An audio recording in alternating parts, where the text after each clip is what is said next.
Le 10 juin 2023, M. Pokora lancera sa grande tournée Épicentre Tour à Paris La Défense Arena, afin de célébrer ses 20 ans de carrière. CIST donc un show grandiose qui s'annonce, durant lequel l'ami d'Omar Sy chantera ses innombrables tubes, dont celui qu'il a révélé aux yeux du grand public, Elle me contrôle. Un titre sur lequel il est revenu pour Combini, expliquant notamment qu'il doit la chanter à presque tous ses concerts, sous peine sinon de décevoir ses fans. CIST un incontournable, celui-là. Je dois le chanter sur chaque tournée, sinon je me fais insulter par mon public. Dès que j'ai entendu le refrain, j'ai su que c'était un hit.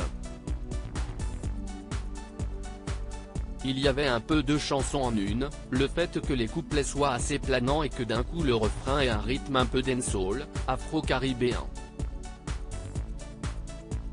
Et le titre, je l'ai trouvé tout de suite énorme, a-t-il également déclaré, toujours à propos de cette chanson devenue mythique. À noter qu'elle avait été désignée chanson francophone de l'année lors de la cérémonie des Energy Music Awards en 2006. Mon épicentre, CIST ma famille. Pour rappel, 3 ans après son dernier projet, l'artiste de 37 ans faisait récemment son retour musical avec la sortie de son 9e album intitulé Épicentre. Un titre dédié à sa famille, à savoir sa femme Christina Milian et ses enfants Isaiah et Kenna, dont il parle comme rarement à travers les paroles de ses chansons dans ce nouvel opus.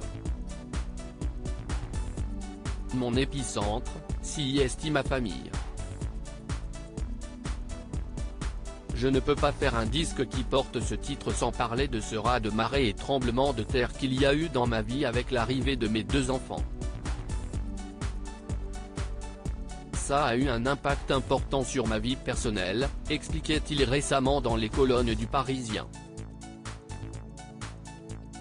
Un entretien durant lequel il expliquait également qu'un duo avec sa chérie, qui est elle aussi chanteuse, n'était pour le moment pas à l'ordre du jour. Elle a un peu laissé la musique de côté pour se concentrer sur sa carrière d'actrice.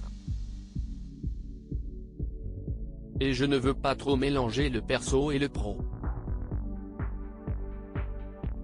Il faut qu'on garde chacun notre petit monde. Mais qui sait? Il ne faut jamais dire jamais.